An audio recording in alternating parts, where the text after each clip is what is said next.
আজকে যেহেতু লাইলাতুল মেরাজ, সঙ্গত কারণেই মেরাজের কথা বললেই ভালো হবে, নাকি বলেন? রাসূল পাক সাল্লাল্লাহু আলাইহি ওয়াসাল্লাম সহ এই পৃথিবীতে যত নবী এসেছেন সমস্ত নবীরা হচ্ছেন আল্লাহর মনোনীত, কেউ নির্বাচিত নন। নবীরা সব কি মনোনীত। কে মনোনীত করেছেন? আল্লাহ সুবহানাহু ওয়া তাআলা, তিনি মনোনয়ন দান করেছেন। নবীদের মধ্যে সমস্ত নবীরাই হচ্ছেন পূত পবিত্র, মাসুম, বেগুনাহ। লা নুফাররিকু বাইনা আহাদিন মির রুসুলি। আমরা নবীদের মধ্যে কোনো পার্থক্য সূচিত করি না, আমরা সমস্ত নবীদের উপরে ঈমান আনি। তবে নবীদের মধ্যে আল্লাহ রাব্বুল আলামিন কারো কারো ফজিলত কারো থেকে কিছু বেশি করেছেন, একথা আল্লাহ নিজেই বলেছেন, কারো ফজিলত কারো উপরে আমি প্রদান করেছি। তো কোরআনে কারীমে আল্লাহ পাক বলছেন যে কারো থেকে কারো একটু ফজিলত বেশি দেওয়া হয়েছে, কিন্তু সমস্ত নবীদেরকে তিনটি জিনিস দেওয়া হয়েছে সমানভাবে। কয়টি জিনিস? মনে রাখুন, তিনটি জিনিস সকলকে দেওয়া হয়েছে। একটি হচ্ছে ওহী, ওহী ছাড়া নবী হওয়া যায় না, ওহী সকল নবীতেই পেয়েছেন। 2 নম্বরে নবীদেরকে দেওয়া হয়েছে মুজিজা। 3 নম্বরে সমস্ত নবীদেরকে দেওয়া হয়েছে উন্নত মানের চরিত্র। একটা হচ্ছে ওহী, একটা মুজিজা, আর একটা উন্নত মানের চরিত্র। দুলির ধরা থেকে রাসূলকে আরশে আজিমে নিয়ে যাওয়া হবে। বোরাক এলো। বোরাক হচ্ছে বারকুন থেকে উৎপত্তি। এর অর্থ হচ্ছে বিজলি, বৈদ্যুতিক গতি সম্পন্ন। ঘোড়ার চাইতে ছোট, খচ্চরের চাইতে বড়, এই জাতীয় একটা প্রাণীর মতো হযরতে জিবরাইল নিয়ে আসতে। আমাদের দেশে কারো কারো বাড়িতে আয়নায় বাঁধানো থাকে এই ছবিটা। ঘোড়া আছে, 2টা ডানা আছে, মাথাটা মেয়ে লোকের মতো, চুলগুলো ঝুলে পড়ছে, নিচে লেখা আছে হাজা বুরাকুন নবী সাল্লাল্লাহু আলাইহি ওয়াসাল্লাম। আন্দাজে কোথায় পাইছে আল্লাহ? মিথ্যে কথা, বাজে কথা। আল্লাহ এরকম একটা মেয়ে লোক মার্কা ঘোড়া পাঠাইছিল হুজুরকে নেওয়ার জন্য, এটা কথা হইল। রাসূলকে মক্কা থেকে, উম্মে বাবে উম্মে হানি থেকে হুজুরকে বের করে নিয়ে যাওয়া হলো বাইতুল মাকদাস। সমস্ত পয়গম্বর, দুনিয়া আল্লাহ যাদের পাঠিয়েছিলেন, সমস্ত রূহ উপস্থিত ছিল সেখানে। রাসূল করিম সাল্লাল্লাহু আলাইহি সাল্লাম এখান থেকে মেরাজ করলেন। এতটুকু ছিল ইসরা। কোরআনে কারীম বলছেন, আজকের কারি সাহেব যেখান থেকে তেলাওয়াত করেছিলেন, সুবহানাল্লাযী আসরা বিআবদিহি লাইলাম মিনাল মাসজিদিল হারামি ইলাল মাসজিদিল আকসা। সুবহানাল্লাযী, সমস্ত দুর্বলতা, অক্ষমতা থেকে মুক্ত সেই সত্তা যিনি তার বান্দাকে ইসরা করিয়েছেন, মেরাজ করিয়েছেন। সুবহানাল্লাহ। সমস্ত দুর্বলতা, অক্ষমতা থেকে মুক্ত তিনি পার করে নিয়ে গিয়েছেন। তারপরে মুহূর্তের ভিতরে মহাশূন্য পাড়ি দিয়ে, সেই মহাশূন্য মানে কি? এইখান থেকে সূর্য কত দূরে জানেন না? 9,30,00,000 মাইল দূরে এখান থেকে সূর্য। সেই সূর্য, তারপরে রয়েছে গ্যালাক্সি, মিল্কি ওয়ে, গ্রহ নক্ষত্র, সে যে কত দূরে, যে সমস্ত তারকা, এমন বহুত তারকা আছে যে তারকা সৃষ্টির পর তার আলো পৃথিবীর মাটি আজ পর্যন্ত স্পর্শ করে নাই, অথচ আলোর গতি প্রতি সেকেন্ডে কত মাইল? 1,86,000 মাইল। এই 1,86,000 মাইলের সেকেন্ড, এর মিনিট, এর ঘন্টা, এর দিন, এর সপ্তাহ, এর মাস, এর বছর, এটাকে বলা হয় লাইট ইয়ার, আলোকবর্ষ। সেই তারকা তৈরি হওয়ার পর কত সহস্র সহস্র লাইট ইয়ার চলে গেল, আজ পর্যন্ত সেই তারকার আলো পৃথিবীর মাটি স্পর্শ করতে পারে নাই। তাহলে সেই তারা কোথায়? আল্লাহ রাব্বুল আলামিন তার হাবিবকে চাঁদ, সূর্য, গ্রহ, নক্ষত্র মহাশূন্য পাড়ি দিয়ে, তারপরে 7 আকাশ পাড়ি দিয়ে সিদরাতুল মুনতাহা পর্যন্ত নিয়ে গেলেন। জোরে কোন সুবহানাল্লাহ। এবার সিদরাতুল মুনতাহা পর্যন্ত যাওয়ার পথে যত ঘটনা ঘটলো সেগুলো আপনারা ইতিহাস থেকে পড়ে নেবেন, ওগুলি বলার সময় আমার কাছে নাই। সিদরাতুল মুনতাহায় যাওয়ার পর হযরত জিবরাইল বলেন, আর আমি যেতে পারবো না, এটা হলো বিপজ্জনক বর্ডার, আমি যদি আর এক চুল অগ্রসর হই তাহলে আমি জ্বলে পুড়ে ছাই হয়ে যাব, আমার আর যাওয়ার অধিকার নাই। হুজুর সেখানে বসে থাকলেন। জিবরাইল বলে গেলেন, এখান থেকে আপনাকে নেওয়ার কুদরতি ব্যবস্থা হয়ে যাবে। রাসূল দুনিয়ায় ফিরে এসে হযরত বেলালকে ডেকে বলেছিলেন, বেলাল গো, এমন কি আমল তুমি করো আমারে শোনাও। হযরত বেলাল বলেন, হুজুর আমার আমল তো সব আপনি জানেন। কয় না, কি করো শোনাও। বেলাল বলেন, হুজুর খাস আমলের মধ্যে এতটুকু আছে যে আমি কখনো বিনা উজুতে থাকি না, যখন উজু চলে যায় উজু করি আর উজুর ইহতিমামের জন্য 2 রাকাত নফল নামাজ পড়ি। হুজুর বলেন, বেলাল তুমি এই আমল ছাড়বা না, কারণ সিদরাতুল মুনতাহায় হযরত জিবরাইল আমারে যখন ছেড়ে চলে গেলেন আমার একা একা বড় ভয় লাগতে লাগলো। তখন আমার মনে হচ্ছিল তুমি যেন আমার চতুর্দিকে হাঁটতেছো। আমার ভাইরা, রফরফ নামক বিছানা চলে এলো। কুদরতি এই বিছানায় চড়ে নবীজি আল্লাহ রাব্বুল আলামিনের দরবারে আরশে আজিমে পৌঁছে গেলেন। জোরে বলেন সুবহানাল্লাহ, জোরে বলেন সুবহানাল্লাহ। যেখানে পৃথিবীর কোন মানুষের যাওয়া সম্ভব নয়, গোটা পৃথিবীর মানুষের মর্যাদা আল্লাহ পাক বাড়ায় দিলেন, আরশে আজিমে হুজুরকে নিয়ে গেলেন। তারপরে তিনি কথাবার্তা হুজুরের সাথে কি বললেন সেই কথাগুলি নিয়ে আমাদের দেশে কথা হলো এই যে হুজুরকে নিয়ে আল্লাহ 5 ওয়াক্ত নামাজ দিছিলেন তো 50 ওয়াক্ত। মুসা আলাইহিস সালামের সাথে দেখা না হইলে তো কাম সারছিল, আমাদের আর উপায় ছিল না। আরে ভাই, শুধু নামাজ দেওয়াই যদি উদ্দেশ্য হবে তাহলে রোজার মতো তো আল্লাহ দুনিয়ায় বসে দিতে পারতেন কিনা, হজের মতো জাকাতের মতো পারতেন কিনা। শুধু নামাজের জন্য নয়, আল্লাহ পাকের কায়নাত দেখাবার জন্য আল্লাহ পাক তাকে নিয়েছিলেন। বেহেশত দেখাইছেন, দোজখ দেখাইছেন, ভালো কাজ করলে কিরকম শান্তি হবে, খারাপ কাজ করলে কিরকম শাস্তি হবে চোখে দেখায় দিয়েছেন মুহাম্মদ রাসূলুল্লাহ সাল্লাল্লাহু আলাইহি ওয়াসাল্লামকে। মেরাজ থেকে ফিরে এলেন, ঘরে এসে দেখেন উজুর পানি, উজু করে যে গেছিলেন উজুর পানি তখনও গড়াচ্ছে। যে দরজা দিয়ে বেরিয়েছিলেন দরজাটা ধাক্কায় তখনও কাঁপতেছে। যে বিছানায় শোয়া ছিলেন সে বিছানায় মানুষ শুয়ে থাকলে যেমন উষ্ণ থাকে সেরকমের উষ্ণ ভাব তখনও আছে। কেমনে হলো মাথায় ঢুকবে না। সুবহানাল্লাহ কোন ঢুকবে, জোরে কোন সুবহানাল্লাহ। এটার ব্যাপারে কোন বিজ্ঞান দর্শন যুক্তির প্রয়োজন নাই, প্রয়োজন শুধু এতটুকু, আল্লাহ তার হাবিবরে নেবেন, কত দ্রুত নিবেন কত দ্রুত পাঠাবেন এটা তিনিই ভালো জানেন, আমাদের কোনো জানার কথা না, ঠিক কিনা? তবে দৃষ্টান্ত যদি চান তাহলে আমি দৃষ্টান্তটা এভাবে দিতে পারি, বুঝাবার জন্য একটা দৃষ্টান্ত দিতে পারি।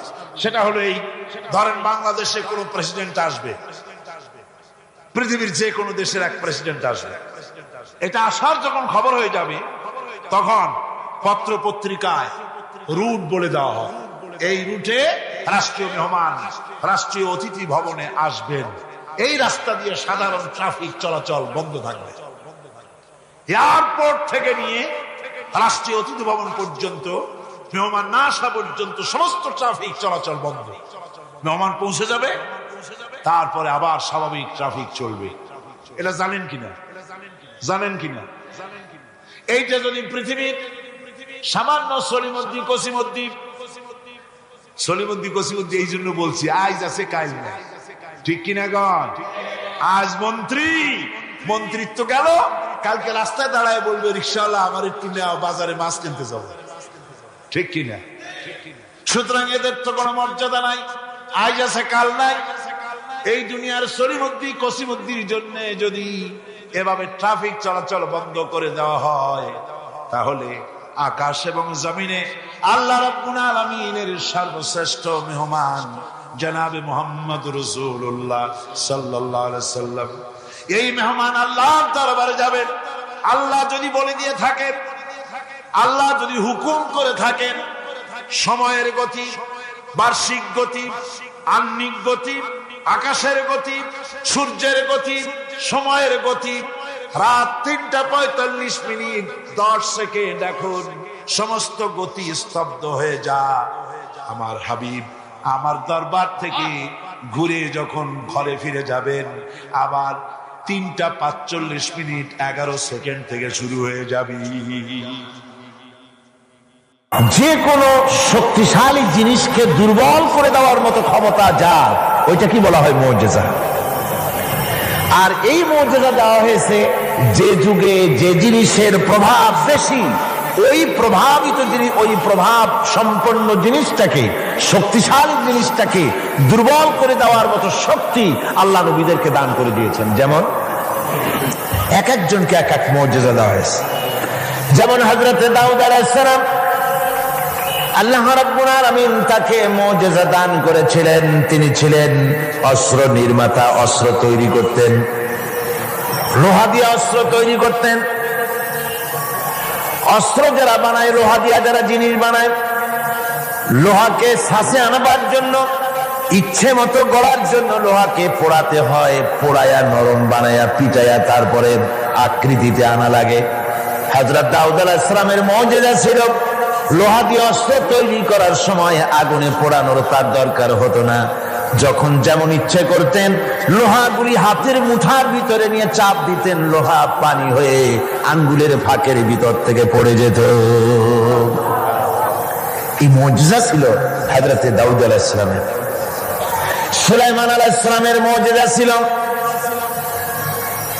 তক্তার উপরে বসতেন, কোন রকমের ইঞ্জিন, কোন রকমের মেশিন ছাড়া তক্তার উপরে বসে যেতেন। তক্তা হাওয়ার উপরে ভেসে বেড়াতো, ইচ্ছে মতো তামাম দুনিয়া তিনি সফর করতেন, বিনা ইঞ্জিনে এটার উপরে তিনি চড়ে বেড়াতেন। ঈসা আলাইহিস সালামের জামানায় চিকিৎসার প্রভাব বেড়েছিল দারুণ ভাবে। সে সময় আল্লাহ রাব্বুল আলামিন তাকে মুজিজা দিলেন। অন্ধ লোকের চোখের উপরে হাত বুলোতেন, অন্ধ সাথে সাথে চক্ষুমান, দৃষ্টিশক্তি সম্পন্ন হয়ে যেতেন, চক্ষুষ্মান হতেন। কুষ্ঠব্যাধিগ্রস্ত লোকের গায়ে হাত বুলিয়ে দিতেন, সঙ্গে সঙ্গে তার রোগ ভালো হয়ে যেত। এ ছিল তার মুজিজা। হযরতে মূসা আলাইহিস সালামের জামানায় মুজিজা ছিল, সেই জমানায় প্রভাব ছিল জাদুর প্রভাব। এই সময় আল্লাহ রাব্বুল আলামিন তাকে মুজিজা দিলেন, জাদুকে দুর্বল করে দেওয়ার মতো ক্ষমতা তার হাতে দিয়ে দিলেন। কোরআনে কারীমে রব্বুল আলামিন বলছেন, ওয়ামা তিলকা বিয়ামিনিকা ইয়া মূসা। হে মূসা, তোমার ডান হাতে ওটা কি?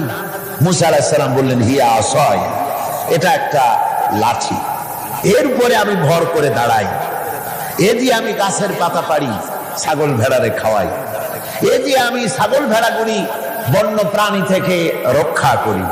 এর উপরে মাঝে মধ্যে আমি অনেক সময় দাঁড়ায় থেকে ক্লান্ত হলে এই লাঠির উপরে ভর করে দাঁড়াই। তাছাড়াও আরো অনেক কাজ আমি এই লাঠি দিয়ে করি। প্রশ্ন হচ্ছে, আল্লাহ জিজ্ঞেস করলেন তোমার ডাইন হাতে ওটা কি? জবাব দিলি, স্যার এটা একটা লাঠি, এ দিয়ে গাছের পাতা পারি, ভেড়া ছাগল ঠেকাই, তারপরে আমি এর উপরে ভর করে দাঁড়াই। এত কথার দরকার কি? দরকার এই জন্যে আসে যখন কথা বলার সুযোগ পায় মাশূকের সাথে, মন চায় সময়টা অল্পের মধ্যে যেন শেষ না হয়ে যায়। এখানে আশেক হচ্ছেন হযরত মূসা আলাইহিস সালাম, মাশূক হচ্ছেন আল্লাহ সুবহানাহু ওয়া তাআলা। তিনি কথা বলছেন, এই কথার সুযোগটা যেন অল্পের মধ্যে শেষ না হয়ে যায়, এই জন্য সময়টাকে দীর্ঘায়িত করার জন্য মূসা আলাইহিস সালাম এ ধরনের বক্তৃতা বিবৃতি করতেছিলেন। আল্লাহ রাব্বুল আলামিন বললেন, মূসা রে, তুমি বলেছো এটা লাঠি, আর লাঠির ফজিলত তুমি বর্ণনা করেছো, এছাড়াও লাঠির মধ্যে আর একটা কুদরত আছে, তুমি জানো না? তুমি তোমার হাতের লাঠিটা ছেড়ে দাও। লাঠি তিনি ছেড়ে দিলেন, হিয়া হাইয়াতুন তাসা, একটা বিরাট অজগর হয়ে গেল। মুসা আলাইহিস সালাম ভয় পেলেন। আল্লাহ বললেন ভয় পেও না, খুযহা ওয়ালা তাখাফ, ভয় পেও না, এটাকে ধরো। মুসা আলাইহিস সালাম দেখলেন আল্লাহ বলতেছেন ভয় পেও না, এরপর তো ভয় করাই উচিত না। মুসা আলাইহিস সালাম ধরলেন, সাথে সাথে সাপ কি হয়ে গেল? লাঠি হয়ে গেল। আমি পুরা ঘটনা বলবো না, মুজিজার কথাটাই বলতেছি।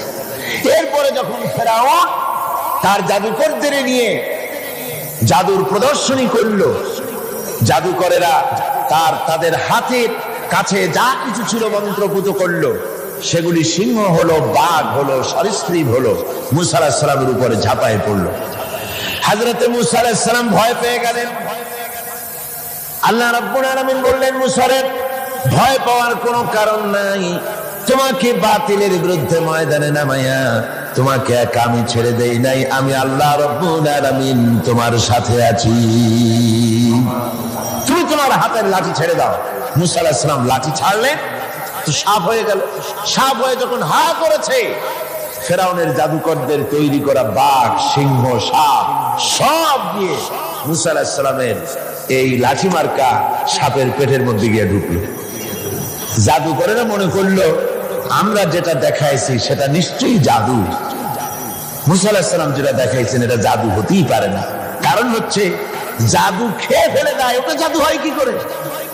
এটা জাদু না, এটা জাদুর চাইতে বড় কোনো জিনিস, জাদুর বাবা অথবা দাদা, এই জাতীয় কিছু একটা হবে। বন্ধুগণ, এর নাম মুজিজা। এর নাম কি? মুজিজা। রাসূল পাক সাল্লাল্লাহু আলাইহি ওয়াসাল্লাম যখন পৃথিবীতে আসেন, তখন ছিল সাহিত্যের প্রভাব। সাহিত্য এত প্রভাবিত, তখন প্রভাব বিস্তার করেছে যে তারা কবিতা রচনা করে করে, সাহিত্য রচনা করে করে কাবা শরীফের সাথে লটকায় দিত, চ্যালেঞ্জ করত, পারলে এইটার সাথে মোকাবেলা কর। সেই যুগে আল্লাহ পাক নাজিল করলেন কোরআন। রাসূল পাক সাল্লাল্লাহু আলাইহি ওয়াসাল্লামের জীবনে 3000 মুজিজা রয়েছে। এই 3000 মুজিজার ভিতরে রাসূলুল্লাহ সবচেয়ে বড় মুজিজা হচ্ছে কোরআন। কোরআনে কারীম, কোরআনের মুজিজা আল্লাহ দিয়ে দিলেন। এমন সাহিত্য আল্লাহ পাক নাজিল করলেন, সাহিত্য, কবিত্ব সব কিছু এর সামনে মাথা নত করে দিল। শুধু সেকালে নয়, সেই কালে, আজকের কালে, ভবিষ্যৎ কালে, কিয়ামত পর্যন্ত কোরআনের সাহিত্যিক মানকে উতরে যাবে এমন সাহিত্যিকের জন্ম হয় নাই, হবেও না। সুবহানাল্লাহ। আমি বলতেছিলাম নবীদেরকে 3টা জিনিস দেওয়া হয়েছে সমানভাবে। ওহী দেওয়া হয়েছে, মুজিজা দেওয়া হয়েছে, উন্নত মানের চরিত্র দেওয়া হয়েছে। হযরতে দাউদ আলাইহিস সালামকে যে মুজিজা দেওয়া হলো, দাউদ আলাইহিস সালাম ইন্তেকাল করলেন, মুজিজা তার কবরে চলে গেল। আজ আর পৃথিবীতে কোনো মানুষ লোহা ধরে চাপ দিলে পানি হয়ে পড়ে যাবে না। সুলাইমান আলাইহিস সালাম ইন্তেকাল করলেন, মুজিজা কবরে নিয়ে চলে গেলেন। আজ আর পৃথিবীর কোনো মানুষ বিনা ইঞ্জিনে তক্তায় বসলে প্লেনের মতো করে আর উড়বে না। হযরতে মুসা আলাইহিস সালাম ইন্তেকাল করেছেন, মুজিজা তার কবরে চলে গেছে। আজ আর যত ফুফা দেওয়া হোক না কেন, কোন ফুতে লাঠি আর সাপ হবে না। কি বলেন, লাঠি আর সাপ হবে কারো? হবে না। হযরতে ঈসা আলাইহিস সালাম দুনিয়া থেকে বিদায় হয়ে গেলেন, মুজিজা তার সাথে চলে গেল। হযরত ঈসা আলাইহিস সালামকে আল্লাহ রাব্বুল আলামিন উঠায় নিলেন। তিনি ইন্তেকাল করেন নাই, তাকে আল্লাহ উঠায় নিয়েছেন। হযরত ঈসার সাথে মুজিজাও চলে গেল। আজ আর কেউ জন্মানদের চোখের উপরে হাত বুলালে চোখ ভালো হয় না। তার মানে নবীরাও শেষ, মুজিজাও শেষ। একজন মাত্র নবী জনাব মুহাম্মদ রাসূলুল্লাহ সাল্লাল্লাহু আলাইহি ওয়াসাল্লাম ইন্তেকাল করেছেন, কিন্তু তার মুজিজা কবরে নিয়ে যান নাই। তার মুজিজা কোরআন আজও আছে, আর কিয়ামত পর্যন্ত রাসূলুল্লাহর মুজিজা থাকবে। রাসূল পাক সাল্লাল্লাহু আলাইহি ওয়াসাল্লামের মুজিজা চিরন্তন, শাশ্বত, কিয়ামত পর্যন্ত তা টিকে থাকবে। সুবহানাল্লাহ পড়ে। আমার ভাইরা, সে কোরআন আপনারা শুনতে এসেছেন, লাইলাতুল মেরাজে অবতীর্ণ করেছেন, আর হেফাজতের দায়িত্ব নিয়েছেন। কোরআনে কারীম কখনো বিনষ্ট হবে না, কখনো রদবদল হবে না। কোরআন হেফাজতের দায়িত্ব কার? আল্লাহ রাব্বুল আলামিন বলছেন নাহনু নাযালনা যিকরা ওয়া ইন্না লাহু লাহাফিজুন। কোরআন নাযিল করেছি আমি আল্লাহ, আর এর সংরক্ষণের সম্পূর্ণ দায়িত্ব আমি আল্লাহ আমার নিজ হাতে গ্রহণ করেছি। কখনো রদ বদল হবে না। কোরআন হেফাজতের দায়িত্ব কার? আল্লাহ রাব্বুল আলামিন বলছেন নাহনু নাযালনা যিকরা ওয়া ইন্না লাহু লাহাফিজুন। কোরআন নাযিল করেছি আমি আল্লাহ, আর এর সংরক্ষণের সম্পূর্ণ দায়িত্ব আমি আল্লাহ আমার নিজ হাতে গ্রহণ করেছি। নাযিল করেছি আমি, হেফাজতের দায়িত্ব আমার। সুবহানাল্লাহি ওয়া বিহামদিহি। হেফাজতের দায়িত্ব আল্লাহ নিয়ে নিলেন। কি সুন্দরভাবে হেফাজতের দায়িত্ব নিলেন। পৃথিবীতে কোনো কিতাবের হাফেজ নাই, কোনো বই হাফেজ নাই। কোন এত বড় একটা কিতাব, এটা কি সহজ ব্যাপার? এত বড় একটি কিতাব তা মানুষ মুখস্থ করেছে। আপনি আমাকে বলেন, যদি জানা থাকে কোরআনের মতো এত বাক্য সম্বলিত কোন বই পৃথিবীর মানুষ, কোন ধর্মের মানুষ মুখস্থ করতে পেরেছে? জোরে বলেন, পেরেছে? পারে। কিন্তু কোরআন পেরেছে। আল্লাহ বলছেন আমি সহজ করে দিচ্ছি মুখস্থ করার জন্য, তাই পেরেছো। কি সুন্দর হেফাজতের দায়িত্ব আল্লাহ নিলেন। এই গত অগস্ট, সেপ্টেম্বর, অক্টোবরে আমার লন্ডনে ইংল্যান্ডে সফর ছিল। তো একটা মাদ্রাসায়, ক্যানন স্ট্রিট এর এক মাদ্রাসার হেফজখানার একটা কি বলে তাহফিজুল কোরআন মাদ্রাসার বার্ষিক মাহফিলে বক্তৃতা করছিলাম। বিভিন্ন জায়গায় কোরআনে কারীমের মাহফিলে, হেফজখানায় ইংল্যান্ডে আলহামদুলিল্লাহ অনেক হেফজখানা হয়েছে। টাইটেল মাদ্রাসা 3টা হয়েছে সেখানে, আলহামদুলিল্লাহ পড়ে 3টা টাইটেল মাদ্রাসা হয়েছে। Islamic kindergarten school, high school, college এর সংখ্যা হয়েছে 30টি, আর হাজার হাজার মসজিদ হয়েছে, আলহামদুলিল্লাহ পড়ে। তো এরকম একটি হেফজখানার তারা তাদের বার্ষিক মাহফিল আমাকে দাওয়াত দিয়েছে। ওই হাফেজদের মাথায় পাগড়ি দস্তরবন্দি করতে হবে। তো আমাকে দাওয়াত দেওয়া হলো। একটা ছেলের মাথায় পাগড়ি পরালাম, তার বয়স খুব, আমার মনে হলো 8 বছর হবে। কোরআনে কারীমের হাফেজ হয়েছে। তাকে পাগড়ি পরায় আলোচনার মধ্যে আমি বললাম যে আল্লাহ পাক যেন আটলান্টিক মহাসাগরকে একটা ঝিনুকের মধ্যে ভরে দিয়েছেন। এই বাচ্চা ছেলেটা একটা ঝিনুকের মতো, আর কোরআনে কারীম আটলান্টিক মহাসাগরের মতো, তার থেকেও বড়। এই ঝিনুকের মধ্যে আল্লাহ পাক হেফাজত করেছেন। কোরআনে কারীম আল্লাহ পাক এভাবে মানুষকে মুখস্থ করার সুযোগ করে দিয়ে কোরআন হেফাজতের ব্যবস্থা করেছেন। এই কোরআনে কারীম যার উপরে অবতীর্ণ হয়েছে তিনি হচ্ছেন বিশ্বের সর্বকালের, সর্বযুগের সর্বশ্রেষ্ঠ মহামানব। তিনি হচ্ছেন বিশ্ব নবী জনাব মুহাম্মদ রাসূলুল্লাহ। সবাই বলেন সাল্লাল্লাহু আলাইহি ওয়াসাল্লাম। তারই মেরাজের রাত আজকে। পৃথিবীর কোন পয়গম্বরের মেরাজ হয়নি, একমাত্র হুজুরের মেরাজ হয়েছে। তার কারণ হুজুরের সম্মান সবচাইতে বেশি। সবচাইতে সম্মান কার বেশি? একটু জিকির করেন জোরে সোরে, লা ইলাহা ইল্লাল্লাহ। জাযাকাল্লাহ।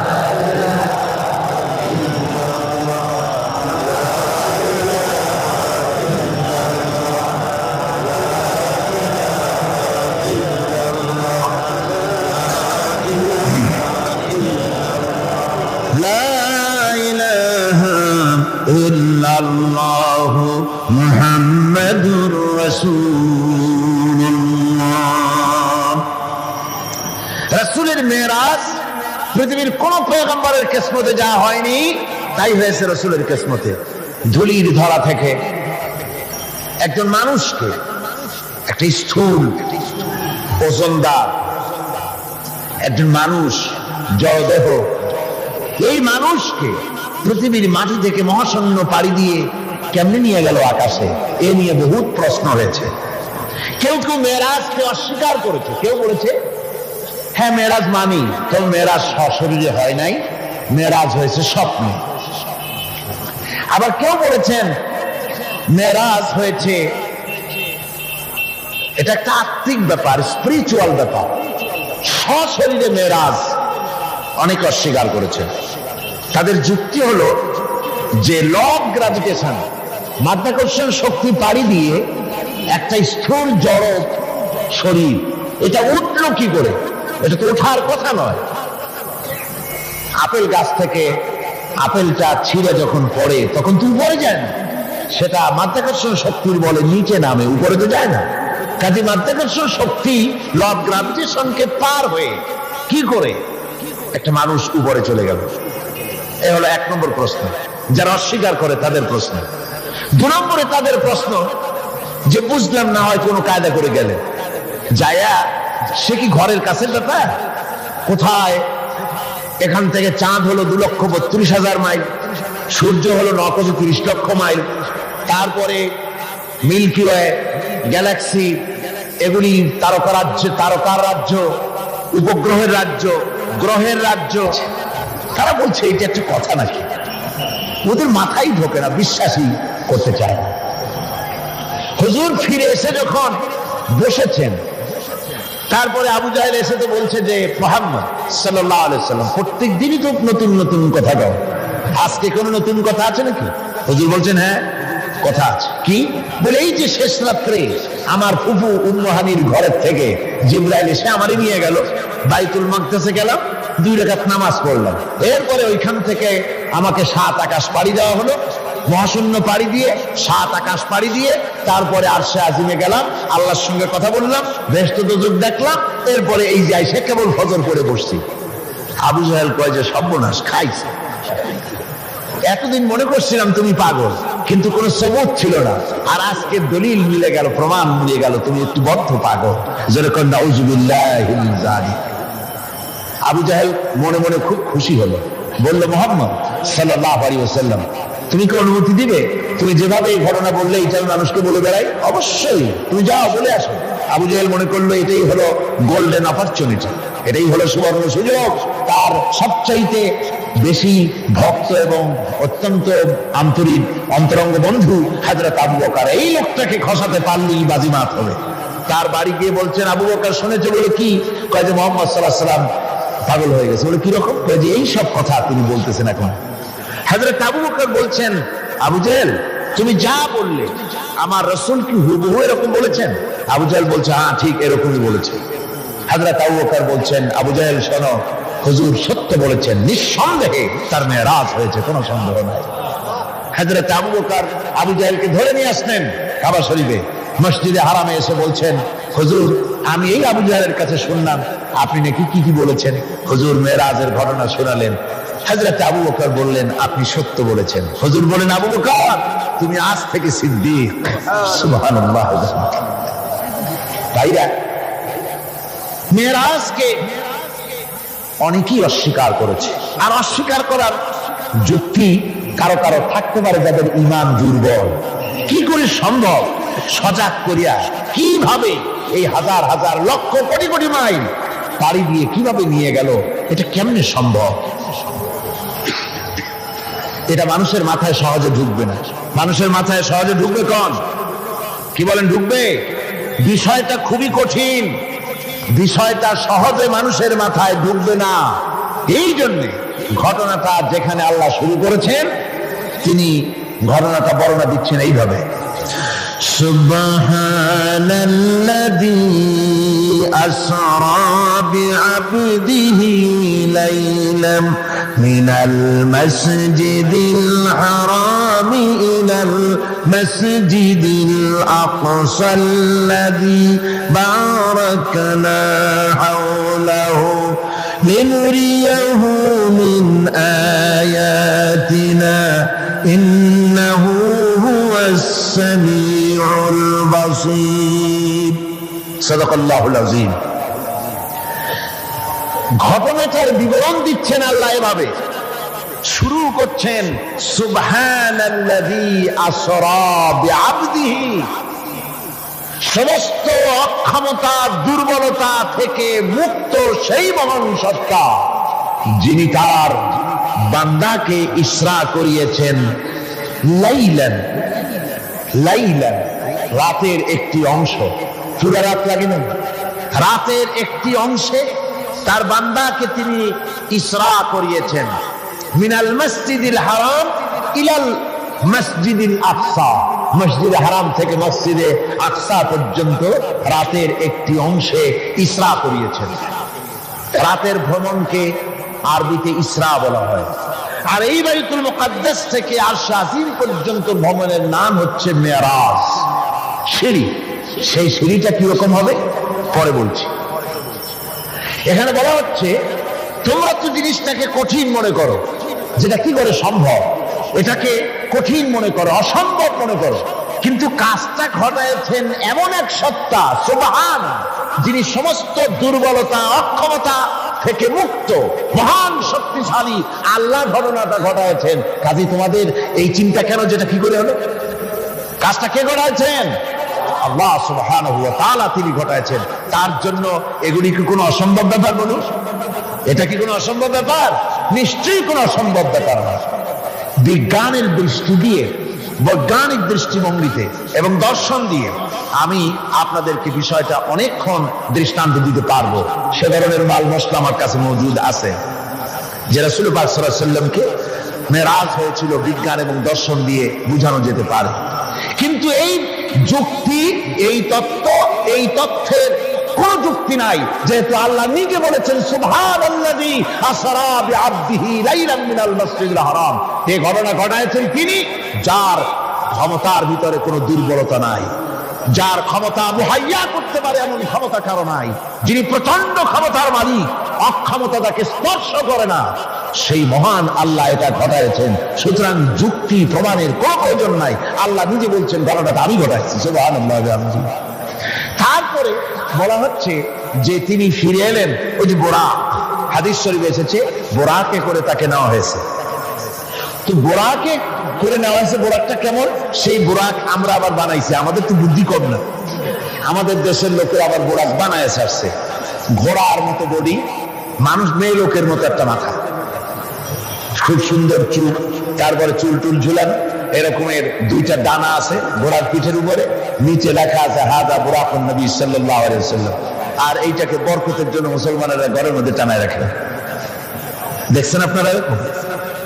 এরপরে আবার আরো একটা জিনিস বরকতের জন্য ইদানিং বেরিয়েছে, 15 টাকা 20 টাকা বিক্রি হয়, সুন্দর সুন্দর অফসেট পেপারে হুজুর সাল্লাল্লাহু আলাইহি ওয়াসাল্লামের পাগড়ি, হুজুর সাল্লাল্লাহু আলাইহি ওয়াসাল্লামের পায়ের জুতা, তারপরে হুজুর সাল্লাল্লাহু আলাইহি ওয়াসাল্লামের হাতে লেখা চিঠি, কই কই থেকে এগুলি সংগ্রহ করে এগুলি বিক্রি করার ব্যবস্থা করছে লোকেরা, বরকতের জন্য এগুলি রাখতেছে। হুজুর সাল্লাল্লাহু আলাইহি ওয়াসাল্লামের পাগড়ির কোনো ছবি পৃথিবীর কোনো মানুষের কাছে থাকার কোনো প্রমাণ নাই। সুতরাং এগুলি বাজে, এগুলি কিনে রেখে বরকতের জন্য এগুলি রাসূলকে তাওহীন করা হয়, এর দ্বারা ইজ্জত করা হয় না। রাসূলের পাগড়ি 20 টাকা দিয়ে কিনবেন আপনি, আজিব তামাশা। বোরাক বানানো হয়েছে। বোরাক হচ্ছে কি? বোরাক হচ্ছে, অর্থাৎ যে জানে করে তাকে নেওয়া হয়েছিল সেটা ছিল বোরাক বারকুন থেকে, বৈদ্যুতিক শক্তি সম্পন্ন, এমন বৈদ্যুতিক শক্তি। বিদ্যুৎ তো আলো, বিদ্যুৎ কি? আলো। আর আলোর শক্তি কত? আলোর গতি হচ্ছে প্রতি সেকেন্ডে 1,86,000 মাইল। এটা হলো আলোর গতি। আল্লাহ পাক রাসূলকে যে জানে করে নিয়েছিলেন সেটা ছিল এই ধরনের একটি গতি, প্রচন্ড গতি সম্পন্ন একটি যান। এই জানে করে আল্লাহ তাকে নিয়ে গেলেন, তারপরে তাকে ফেরত দিলেন। এসে তিনি দেখলেন যে উজু করে গেছিলেন, সেই উজুর পানি তখনও গড়াচ্ছে। এটা কি করে সম্ভব? এটা সম্ভব এইভাবে সম্ভব। আমি একটা দৃষ্টান্ত শুধু দিতে বাধ্য হচ্ছি, দৃষ্টান্ত দেওয়ার কোনো প্রয়োজন পড়ে না, যেহেতু কাজটা আল্লাহ করেছেন। কাজটা কে করেছেন? বোঝার জন্য ছোট্ট একটা দৃষ্টান্ত দেই, তাহলে বুঝতে একটু সুবিধা হবে। যেমন আমাদের দেশে বিভিন্ন সময় বিভিন্ন দেশ থেকে রাষ্ট্রপ্রধানরা আসে। ওই রাষ্ট্রপ্রধানরা আসতে পরে এয়ারপোর্ট থেকে নিয়ে শুরু করে অতিথি ভবন অথবা বঙ্গভবন পর্যন্ত কয়েকটা রাস্তা গভর্নমেন্ট নিয়ন্ত্রণ করে। এই রাস্তাসমূহে ট্রাফিক চলাচল বন্ধ করে দেওয়া হয়। পত্র পত্রিকা, রেডিও, টেলিভিশন ঘোষণা করে যে রাষ্ট্রীয় অতিথি বিমানবন্দর থেকে শুরু করে তার অতিথি ভবন পর্যন্ত না যাওয়াকালীন এই রাস্তায় সাধারণ যানবাহন চলাচল করবে না, বেলা এতটা থেকে এতটা পর্যন্ত বন্ধ থাকবে। তারপরে মেহমান চলে গেল, মেহমান নামলো, গাড়িতে উঠলো, মোটর শোভাযাত্রা সহকারে তাকে অতিথি ভবন অথবা বঙ্গভবন নিয়ে যাওয়া হলো। এরপরে স্বাভাবিক প্রক্রিয়া, আবার ট্রাফিক চলাচল শুরু হয়ে গেল। এই রাস্তাসমূহে ট্রাফিক চলাচল বন্ধ করে দেওয়া হয়। পত্র পত্রিকা, রেডিও, টেলিভিশন ঘোষণা করে যে রাষ্ট্রীয় অতিথি বিমানবন্দর থেকে শুরু করে তার অতিথি ভবন পর্যন্ত না যাওয়াকালীন এই রাস্তায় সাধারণ যানবাহন চলাচল করবে না, বেলা এতটা থেকে এতটা পর্যন্ত বন্ধ থাকবে। তারপরে মেহমান চলে গেল, মেহমান নামলো, গাড়িতে উঠলো, মোটর শোভাযাত্রা সহকারে তাকে অতিথি ভবন অথবা বঙ্গভবন নিয়ে যাওয়া হলো। এরপরে স্বাভাবিক প্রক্রিয়া, আবার ট্রাফিক চলাচল শুরু হয়ে গেল। আবার বাইরে এইটা যদি পৃথিবীর সামান্য সলিমদ্দি কলিমদ্দির জন্য যদি এই ব্যবস্থা হয়, এই দুনিয়ার প্রেসিডেন্ট গুলা, এই পৃথিবীর নেতৃস্থানীয় ব্যক্তিবর্গ সলিমদ্দি কলিমদ্দি ছাড়া আর কিছুই না। আজ আছে কাল নাই, ঠিক কিনা গণ? আজ আছে কাল নাই, কিন্তু এদের মাথায় সেই আকল নাই, বুঝতে চেষ্টা করে না। যেই ক্ষমতা আসে সে মনে করে বাপের বাড়ির সম্পত্তি পেয়ে গেছি, সুতরাং যত খুশি নিজের ইচ্ছে মতো শয়তানি বদমাশি চালাতেই থাকে। সেই জন্য বলছি সলিমদ্দি কলিমদ্দি সাধারণ টাইপের মানুষ, এদের জন্য যদি ট্রাফিক চলাচল বন্ধ করে দেওয়া হয় তাহলে কোন সাধারণ মেহমান নয়, আকাশ ও জমিনে আল্লাহর পরে সবচাইতে বড় মর্যাদা কার? রাসূলের। জোরে চিল্লায় বলতে হবে, সবচাইতে বড় মর্যাদা কার? আল্লাহর পরই মর্যাদা। চারটিখানি কথা নয়, ভালো করে বুঝতে হবে, মাথা খাটায় বুঝতে হবে। আল্লাহর পরে সর্বশ্রেষ্ঠ মর্যাদা হচ্ছেন মুহাম্মদ রাসূলুল্লাহ সাল্লাল্লাহু আলাইহি ওয়াসাল্লাম। আল্লাহর কাছে রাসূলের চাইতে বড় মেহমান আর কি কেউ আছে? আর কেউ আছে? এই শ্রেষ্ঠ মেহমানকে দাওয়াত দিয়েছেন আল্লাহ নিজে, আর সে আজিমে দাওয়াত দিয়েছে। এখন মেহমানকে দাওয়াত দিয়ে আল্লাহ পাক যদি বলে থাকেন যে আমার মেহমান আমার বাড়ি আসতেছে, আর সে আজিমে আসতেছে, সুতরাং পৃথিবীর আহ্নিক গতি, এর বার্ষিক গতি, এর সময়ের গতি, এর ইথারের গতি, এর অক্সিজেন, এর পৃথিবী পরিচালনার গতি, গতিবিজ্ঞান যাকে বলা হয়, এই গতি, এই শক্তি, এই পরিচালনা শক্তি, সময়, কাল, সবটাকে আল্লাহ যদি স্টপ করে দিয়ে থাকেন, দাঁড়িয়ে থাকো জায়গায়, রাত এখন 3টা 45 মিনিট 35 সেকেন্ড, এখানে দাঁড়িয়ে থাক, আমার মেহমান আরশে আজিম ভ্রমণ করে আমার সঙ্গে কথা বলি, বেহেশত দোজখ দেখে তারপরে যখন বাড়ি যাবে, এরপরে 3টা 35 মিনিট 47 সেকেন্ড থেকে আবার চালু হবে। এভাবে যদি আল্লাহ সময়ের গতি বন্ধ করে দিয়ে থাকেন, তাহলে রাসূল পাক সাল্লাল্লাহু আলাইহি ওয়াসাল্লাম আরশে আজিম ভ্রমণ করে ঘরে এসে যদি দেখেন উজুর পানি তখনও গড়াচ্ছে, তা কি অসম্ভব? তা কি বিচিত্র কিছু? আদৌ বিচিত্র। এই জন্য আল্লাহ সুবহানাহু ওয়া তাআলা বলেছেন সুবহানাল্লাযী আসরা বিআবদিহি। দেখুন কাজটা ঘটায়ছেন আল্লাহ পাক, তারপরে বলছেন যে তিনি তার বান্দাকে বিআবদিহি, তার বান্দা। হুজুর সাল্লাল্লাহু আলাইহি ওয়াসাল্লামের এত বড় মর্যাদা, কিন্তু এত বড় মর্যাদা হলেও তিনি আল্লাহর সমকক্ষ নন। আল্লাহর সমকক্ষ? যেরকম আল্লাহর সমকক্ষ নিশ্চয়ই নয়। তিরমিজি শরীফের হাদিসের ভিতরে এসেছে, তিরমিজি শরীফের হাদিস, এক লোক হুজুরকে বলছেন, হে রাসূল, কথা প্রসঙ্গ বলছে, আপনি যা, আল্লাহ যা ইচ্ছা করেন আর আপনি যা ইচ্ছা করেন। কথাটা ঠিক এইভাবে আসছে হাদিসে, হে রাসূল, আল্লাহ যা ইচ্ছা করেন আর আপনি যা ইচ্ছা করেন। হুজুর সাল্লাল্লাহু আলাইহি ওয়াসাল্লাম সঙ্গে সঙ্গে লোকটিকে সতর্ক করে দিলেন, বললেন, তুমি তো আমাকে আল্লাহর সমকক্ষ করে দিলে, তুমি তোমার কথা পাল্টাও, বলো শুধুমাত্র আল্লাহ যা করেন তাই, আমার ইচ্ছায় নয়, যা হয় সবকিছু আল্লাহ সুবহানাহু ওয়া তাআলা তার ইচ্ছায়। সুতরাং আল্লাহর সমকক্ষ রাসূল নন, ঘটনা ঘটাইছেন আল্লাহ, আর ঘটনাটা যাকে দিয়ে ঘটাইছেন তিনি হচ্ছেন আল্লাহর কি? বান্দা। তিনি আল্লাহর কি? বান্দা। এই বান্দা শব্দ, এই আব, কোরআনে কারিমে বহু জায়গায় হুজুরকে আল্লাহ পাক আব বলেছেন, নবীও বলেন নাই, রাসূলও বলেন নাই, নামও নেন নাই, শুধু বলেছেন আব। এর দ্বারাই বোঝা যায় হুজুরকে আল্লাহ পাক বলেছেন। অর্থাৎ আব্দিয়াতের চাইতে বড় ডিগ্রি আল্লাহর কাছে আর কিছুই নেই। নবী রাসূল গৌণ, মুখ্য হচ্ছে আব। মুখ্য কি যেরকম আব, আল্লাহর বান্দা হয়ে যাওয়া। যেমন আপনারা দেখতে পান কোরআনে কারীমের প্রথমেই এই আয়াত আছে ইন কুনতুম ফি রাইবিন মিম্মা নাযালনা আলা আবদিনা, আমি আমার বান্দার প্রতি যে কিতাব নাজিল করেছি, এই যে আবদিনা আমার বান্দা, কে আবদ? মুহাম্মদ রাসূলুল্লাহ সাল্লাল্লাহু আলাইহি ওয়াসাল্লাম। অন্য আয়াতের মধ্যে রব্বুল আলামিন বলেন তাবারাকাল্লাযী নাযালাল ফুরকানা আলা আবদিহি লিয়াকুনা লিল আলামিনা নাযীরা। অতীব বরকতশালী সে আল্লাহ রাব্বুল আলামিন, যিনি তার বান্দার উপরে ফুরকান অবতীর্ণ করেছেন। কে সেই বান্দা? মুহাম্মদ সাল্লাল্লাহু আলাইহি ওয়াসাল্লাম। সুতরাং আবদিহি তার বান্দাকে ইসরা করিয়েছেন মসজিদে হারাম থেকে মসজিদে আকসা পর্যন্ত। তারপরে সেখান থেকে নিয়ে গেলেন আরশে আজিমে, নিয়ে তাকে কি করলেন, দিলেনটা কি? এখানে কথা হচ্ছে আমাদের দেশের লোকেরা বিভিন্ন সময় এইসব কথা আলোচনা করে বা ওয়াজের মধ্যে বলেন কেউ কেউ, যেটা হচ্ছে শুধুমাত্র নামাজ। আল্লাহ পাক তাকে মেরাজে নিয়ে নামাজ দিয়েছিলেন। আচ্ছা ভাই, শুধু নামাজ দেওয়াই যদি আল্লাহর উদ্দেশ্য থাকে, তা আবার বলে কি যে নামাজ তো দিচ্ছেন আল্লাহ 50 ওয়াক্ত। মুসা আলাইহিস সালামের সঙ্গে যদি দেখা না হইতো তাহলে আমাদের কাজ সর্বনাশ হয়ে যেত। মুসা আলাইহিস সালামের সঙ্গে দেখা হওয়ার কারণে কিছুটা কনসেশন আমরা পাইছি, অন্তত 45 ওয়াক্ত তো কমছে। তাহলে বোঝা গেল মেরাজ হয়েছিল শুধু নামাজের জন্য। কথাটি সঠিক নয়। নামাজের জন্য মেরাজ হওয়ার দরকারটা কি? যুক্তিতে আসে না।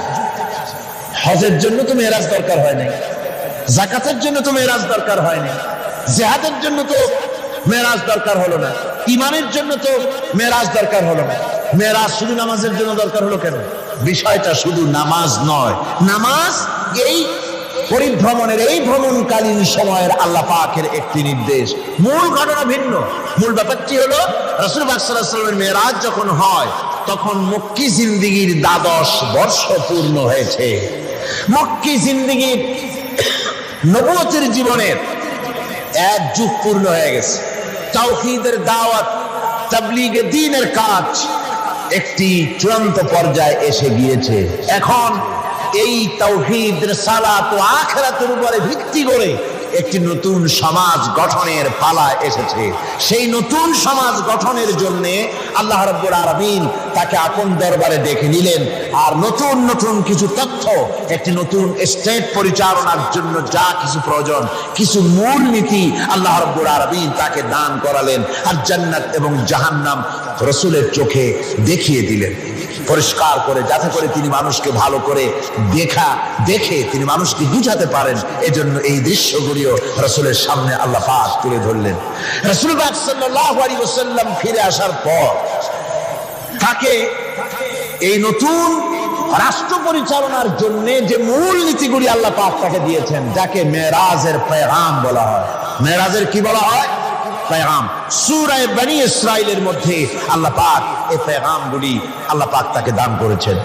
সেই মূলনীতিগুলি কি? সেই মূলনীতি আমি আপনাদের সামনে এখন আলোচনা করতে যাচ্ছি। আমরা মেরাজ কেমনে হলো, কিভাবে হলো, এই ঘুরপাকের মধ্যে গোলক ধাঁধায় নিজেদেরকে আটকে রাখতে চাই না। আমরা পরিষ্কার করে বিশ্বাস করি রাসূল পাকের মেরাজ হয়েছে একেবারে সশরীরে। কিভাবে হয়েছে? সশরীরে।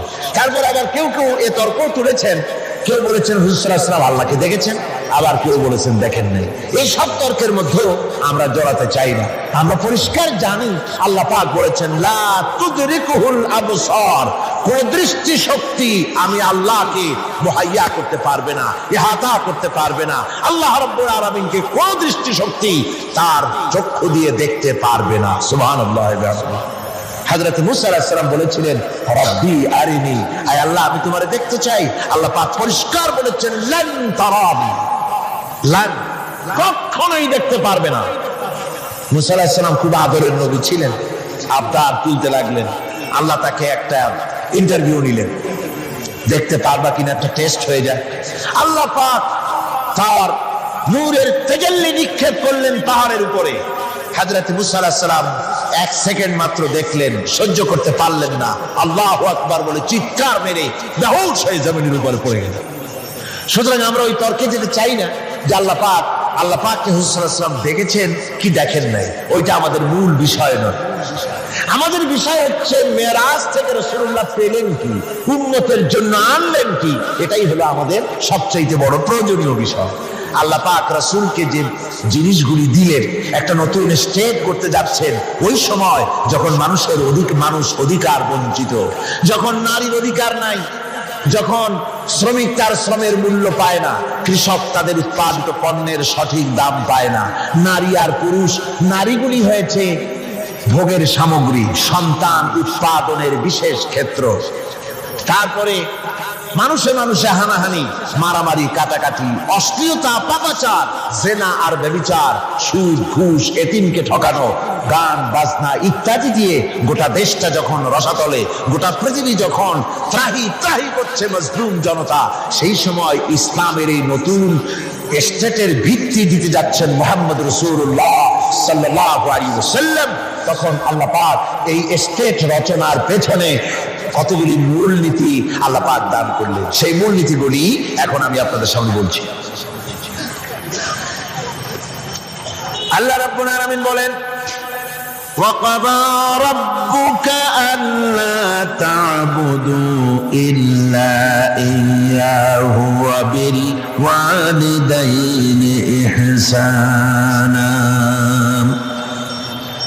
যে রুকুটিতে এই মূলনীতিগুলি আল্লাহ পাক দিয়েছেন, সেই রুকুটা শুরু হয়েছে এভাবে যে তোমার প্রভুর চূড়ান্ত ফয়সালা এই যে আল্লাহ রাব্বুল আলামিনের দাসত্ব হবে কেবলমাত্র আল্লাহর, গোলামি হবে কার?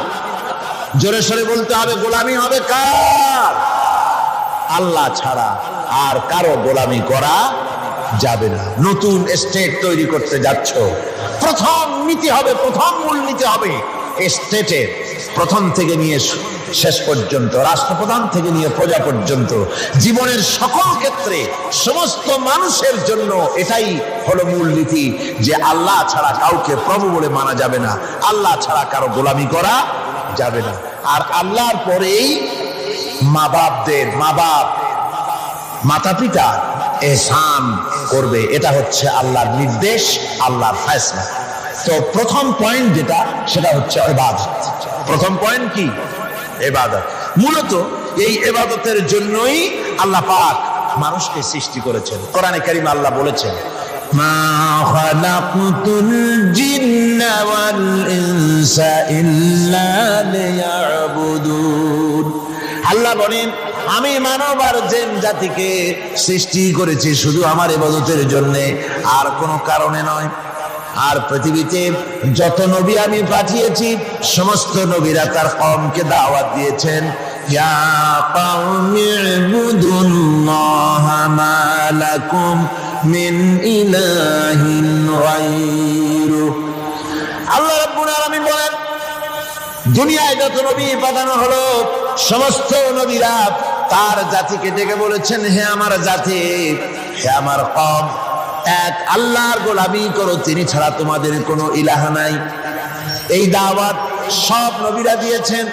আল্লাহ পাক বলেন, এমন কোন জাতি নাই, এমন কোন উম্মত নাই যাদের কাছে নবী আমি পাঠাই নাই। ওয়ালাকাদ বা'সনা ফি কুল্লি উম্মাতির রাসূলা আন ইবুদুল্লাহা ওয়াজতানিবুত তাগুত। আমি প্রত্যেক জাতির জন্য রাসূল প্রেরণ করেছি, আমি প্রত্যেক জাতির জন্য নবী প্রেরণ করেছি। তাদের দাওয়াত ছিল আনি ইবুদুল্লাহ ওয়াজতানিবুত তাগুত, এক আল্লাহর গোলামি করো, এক আল্লাহর দাসত্ব করো, আর তাগুতকে বর্জন করো। তাগুত হচ্ছে সেই শক্তি, যে শক্তি শুধু নিজেই আল্লাহর আইন অমান্য করে বসে থাকে না, বরং অন্যদেরকেও আল্লাহর আইন অমান্য করতে বাধ্য করে। আল্লাহ রাব্বুল আলামিন বলেন, তিনি সেই আল্লাহ যিনি উম্মীদের ভিতরে তার নবীকে রাসূলকে প্রেরণ করেছেন, মুহাম্মদ সাল্লাল্লাহু আলাইহি ওয়াসাল্লামকে প্রেরণ করেছেন, যিনি তাদেরকে আল্লাহর কিতাব পড়ে শোনাবেন এবং তাদেরকে হিকমত বিজ্ঞান শিক্ষা দিবেন আর তাদের মন মগজকে পরিশুদ্ধ করবেন। এই জন্য আল্লাহ রাব্বুল আলামিন তাকে দুনিয়ায় পাঠিয়েছেন। তার দায়িত্ব ছিল আল্লাহর কিতাব পড়ে শোনাবে। হুজুর সাল্লাল্লাহু আলাইহি ওয়াসাল্লাম তো পড়তে জানতেন না।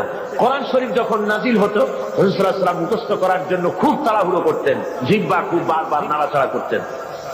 যাতে করে কোনো আয়াত বাদ না পড়ে যায়। আল্লাহ রাব্বুল আলামিন হুজুরের এই তাকলিফ দেখে আল্লাহ ঘোষণা করলেন, লা তুহাররিক বিহি লিসানাকা লিতাআজালা বিহি।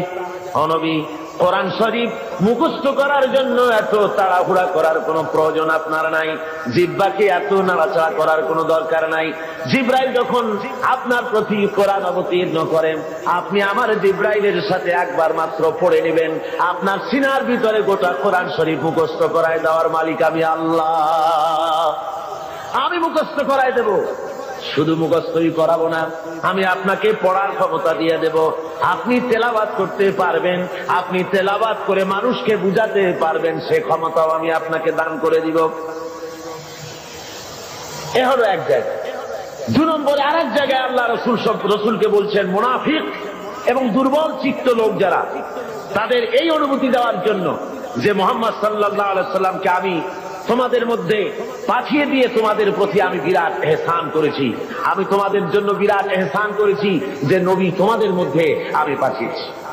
কোরআনে কারীম বলতেছেন এই কথাটি এভাবে, ওয়ালাম লাকাদ মান্নাল্লাহু আলাল মুমিনিনা ইয বা'আসা ফীহিম রাসূলাম মিন আনফুসিহিম ইয়াতলু আলাইহিম আয়াতিহি ويزكيهم ويعلمهم الكتاب والحكمة। আমি আল্লাহ রাব্বুল আলামিন মুমিনদের উপরে যথেষ্ট অনুগ্রহ করেছেন, আল্লাহ মুমিনদের প্রতি যথেষ্ট অনুগ্রহ করেছেন যে তিনি মুমিনদের ভেতরেই আল্লাহ রাব্বুল আলামিন মানুষের মধ্য থেকে একজন পয়গম্বর পাঠিয়েছেন এবং তাকে দিয়ে কিতাব শিক্ষা দিয়েছেন, তাদের ব্রেইনকে, তাদের মন মগজকে পরিশুদ্ধ করেছেন এবং তাদেরকে কিতাব এবং হিকমত শিক্ষা দিয়েছেন। তৃতীয় আরেকটি জায়গায় আল্লাহ বলেন, কামা আরসালনা ফীকুম রাসূলাম মিনকুম ইয়াতলু আলাইকুম আয়াতিনা ওয়া ইউযাক্কিহিম ওয়া ইউআল্লিমুকুম মা লাম তাকুনু তা'লামুন। নবীকে পাঠিয়েছি তোমাদের জন্য এই জন্য যে তিনি তোমাদের কিতাব শিখাবেন, তিনি তোমাদের হিকমত দিবেন, তিনি তোমাদের বিজ্ঞান চর্চা করাবেন, তিনি তোমাদেরকে মগজ, তোমাদের ব্রেইন পরিশুদ্ধ করবেন এবং তোমাদেরকে সেই কথা জানাবেন যে কথা তোমরা জানো না। অর্থাৎ তোমাদের কাছে সেই জ্ঞান নাই যেই জ্ঞান দিয়ে এই পৃথিবীর বুকে তোমরা শান্তি লাভ করতে পারবে এই ইহকালীন জীবনে এবং পরকালীন জীবনে, ব্যক্তিতে, পরিবারে ও সমাজে কোথাও তোমরা তোমাদের জীবনের পূর্ণাঙ্গ শান্তি পেতে পারবে না যতক্ষণ পর্যন্ত মুহাম্মদ রাসূলুল্লাহ সাল্লাল্লাহু আলাইহি ওয়াসাল্লামের অনুকরণ তোমরা না করো। ভাইরা আমার, সরওয়ারে কায়নাত সাল্লাল্লাহু আলাইহি ওয়াসাল্লাম তিনি তার নিজের জীবনকে মানুষের সামনে তুলে ধরেছিলেন। তার চরিত্র ছিল কোরআনের চরিত্র। মুহাম্মদ সাল্লাল্লাহু আলাইহি ওয়াসাল্লামের চরিত্র কিসের চরিত্র ছিল বলুন? হযরতে আয়েশা সিদ্দিকা রাদিয়াল্লাহু তাআলা আনহার খেদমতে কিছু বহিরাগত সাহাবী এসে জিজ্ঞেস করেছিলেন, মা আয়েশা, আপনি আমাদেরকে বলেন হুজুর সাল্লাল্লাহু আলাইহি ওয়াসাল্লামের চরিত্র কেমন, তার আখলাক সম্পর্কে আমারে কিছু শোনান। হযরত আয়েশা বলেন, ওগো সাহাবীরা, তোমরা কি কোরআন শরীফ পড়ো নাই? ওনারা বললেন, হ্যাঁ কোরআন পড়েছি। হযরত আয়েশা বলেন, মুসলমানেরা, তোমরা যদি কোরআন শরীফ পড়ে থাকো, কোরআন যদি তোমরা পড়তে জেনে থাকো, তাহলে রাসূলের চরিত্র জানার জন্য আমার কাছে কেন এলে? যেটা কোরআন শরীফ তার বাস্তব নমুনা যদি দেখতে চাও, তাহলে আল্লাহর নবী মুহাম্মদ রাসূলুল্লাহর দিকে তাকায়া দেখো। জোরে বলেন সুবহানাল্লাহ। তার মানে হলো যেটা কোরআন শরীফ সেইটাই মুহাম্মদ সাল্লাল্লাহু আলাইহি ওয়াসাল্লাম। কোরআন শরীফ নড়তে পারে না, কোরআন শরীফ হাঁটতে পারে না, কোরআন শরীফ কথা বলতে পারে না, কোরআন শরীফ কাগজের মধ্যে লিপিবদ্ধ একটি কিতাব। কেউ যদি আসল কোরআন দেখতে চায়, কেউ যদি চলমান কোরআন দেখতে চায়, তাহলে সে যেন মুহাম্মদ সাল্লাল্লাহু আলাইহি ওয়াসাল্লামকে দেখে নেয়। আল্লাহর নবীর 23 বছরের জিন্দেগি হলো কোরআনের জিন্দেগি। ধরে বলেন সুবহানাল্লাহ। 30 পারা কোরআন আর নবীর 23 বছরের নবুয়তের জীবন। হুজুর সাল্লাল্লাহু আলাইহি ওয়াসাল্লাম, আল্লাহ রাব্বুল আলামিন তার প্রসঙ্গ উল্লেখ করতে গিয়ে আল্লাহ বলেছেন যে তিনি শুধুমাত্র একজন নবী ছিলেন না, সাথে সাথে নবুয়তের দায়িত্ব তিনি পালন করেছেন এবং তিনি হারাম এবং হালালের বিধান শুধু কোরআন শরীফেই করা হয়নি, মুহাম্মদ সাল্লাল্লাহু আলাইহি সাল্লামকেও পাওয়ার দেওয়া হয়েছে হালাল এবং হারামের বিধান তিনিও নির্ধারণ করার ক্ষমতা আল্লাহ তাকেও দিয়েছেন। কোরআন শরীফ বলতেছে ইয়ামুরুহুম বিল মারুফি ওয়া ইয়ানহাহুম আনিল মুনকার ওয়া ইউহিল্লু লাহুমুত তাইয়্যিবাতি ওয়া ইউহাররিমু আলাইহিমুল খাবাইস।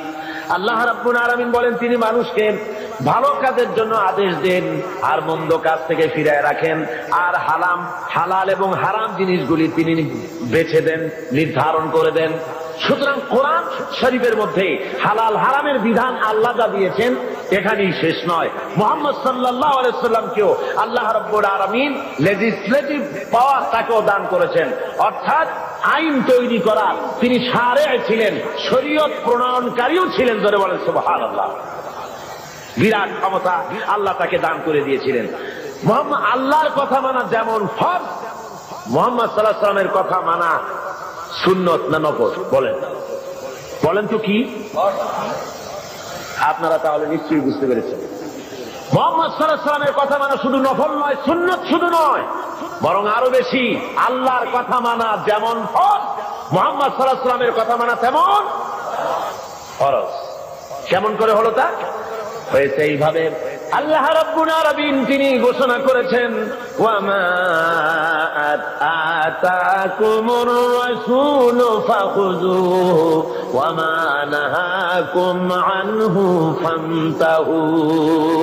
তোমাদের রাসূল তোমাদের জন্য যা আনয়ন করেছেন, তিনি যা তোমাদেরকে দিয়েছেন তা তোমরা গ্রহণ করো, আর যা নিষেধ করেছেন তার থেকে তোমরা ফিরে থাকো।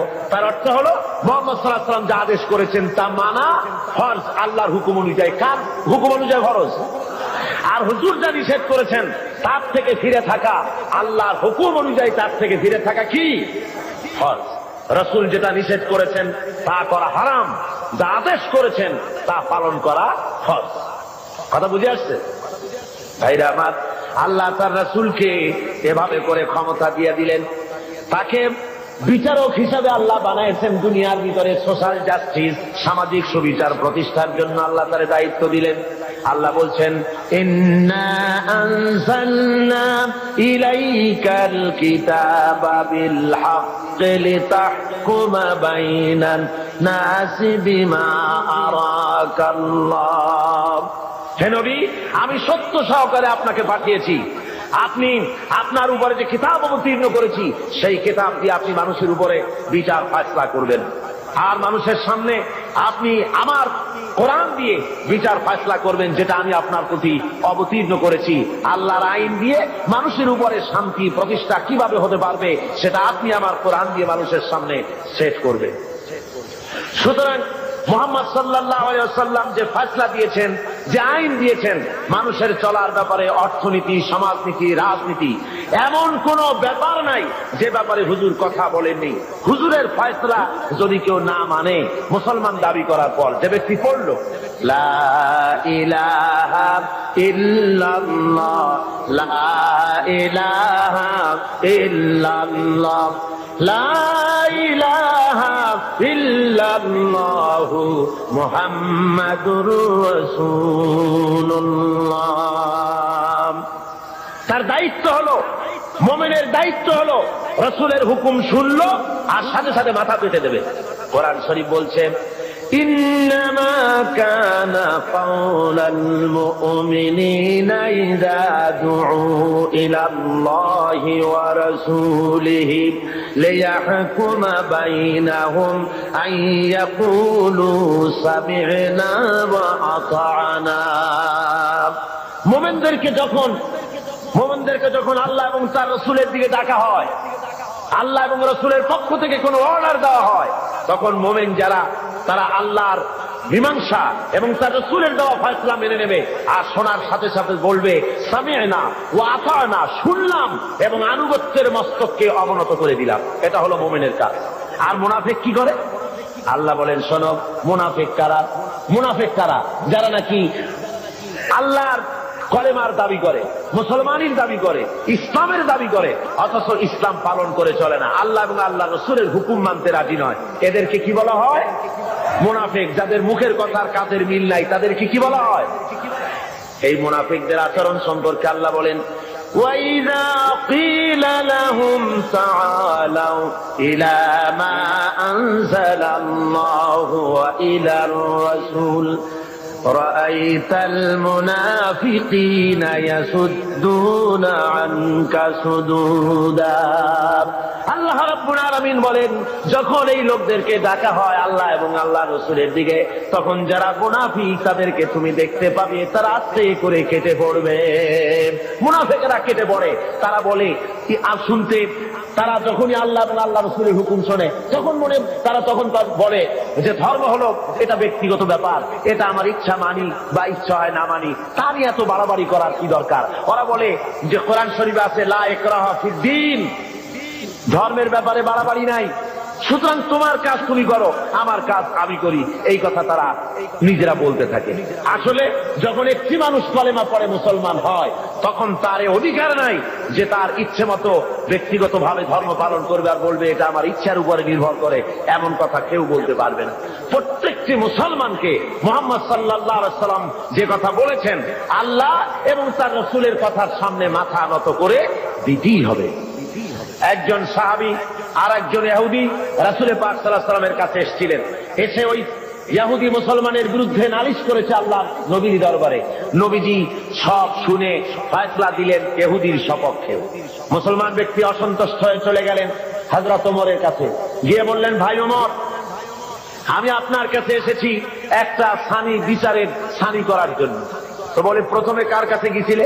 কয়, গিয়েছিলাম মুহাম্মদ সাল্লাল্লাহু আলাইহি ওয়াসাল্লামের কাছে, ইহুদির সাথে আমার সাথে একটা ব্যাপার নিয়ে ঝগড়া হয়েছে, কিন্তু মুহাম্মদ সাল্লাল্লাহু আলাইহি ওয়াসাল্লাম সেটা শুনিয়া রায় দিলেন ইহুদির পক্ষে, অথচ আমি মুসলমান, আমি নামাজ পড়ি, আমি চাঁদা দেই, আমি জিহাদে যাই, অথচ আমার পক্ষে রায় দেওয়া হলো না। বলুন তো দেখি কেমন কথা।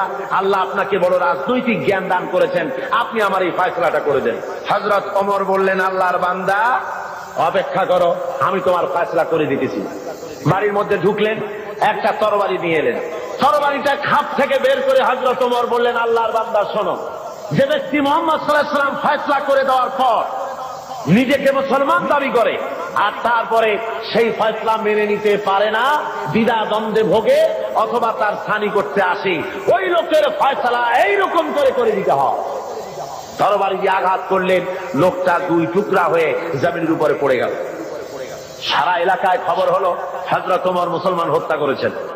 ভাইরা আমার, আল্লাহ রাব্বুল আলামিন বলে দিলেন, কোরআনে কারীমের আয়াত নাযিল হয়ে গেল, ফালা রাব্বিকা লা ইউমিনুনা হাত্তা ইউহাক্কিমুকা ফীমা শাজারা বাইনাহুম সুম্মা লা ইয়াজিদু ফী আনফুসিহিম হারাজাম মিম্মা কাদাইত ওয়া ইউসাল্লিমু তাসলিমা। হে নবী, আপনার আল্লাহর কসম, আপনার রবের কসম, সে ব্যক্তি মুমিন নয়, সে ব্যক্তি মুমিন নয় যে ব্যক্তি আপনি ফয়সালা দেওয়ার পর, আপনি সিদ্ধান্ত দেওয়ার পর ওই সিদ্ধান্ত মেনে নিতে এতটুকু দ্বিধা দ্বন্দ্বে ভোগে, মানতে পারে না, সন্দেহ পোষণ করে, আপনার আল্লাহর কসম সে ব্যক্তি মুমিন না। আল্লাহ রাব্বুল আলামিন জানিয়ে দিলেন, নবী গো, আপনি বলে দেন হযরত ওমর কোন মুসলমান হত্যা করেনি, হযরত ওমর যাকে হত্যা করেছে সে হলো মুনাফিক। আল্লাহ সেই বিচারে খুশি হয়ে গেছেন। কলেমা পড়ার পর, মুসলমান দাবি করার পর আল্লাহর দেওয়া অর্থনীতি, সমাজনীতি, রাজনীতি যারা মানতে রাজি না, ওদেরকে এই জমিনে বসবাস করার কোন অধিকার আল্লাহ দিতে চান না। অর্থাৎ মুনাফিক হওয়া চলবে না। দুটো পথ আছে, হয় কাফের হও, না হয় মুমিন হও, মাঝখানে থাকতে পারবে না, মুনাফিক হতে পারবে না। দুই পথের যে পথে খুশি সে পথে চলে যাও, হয় ইসলামকে বাদ দাও, ইসলাম পছন্দ হয় না, আল্লাহ পছন্দ হয় না, রাসূল পছন্দ হয় না, চলে যাও, বেরিয়ে যাও। আছে না এমন? আছে না লোকজন ইসলাম ভালো লাগে না, ইসলাম পছন্দ হয় না, আবার তারা বলে কয় যে জনগণের কোমল হৃদয়, তাদেরকে, তাদের কোমল ভাব অনুভূতিকে ধর্মের নামে রাজনীতি করে ব্যবহার করা হয়।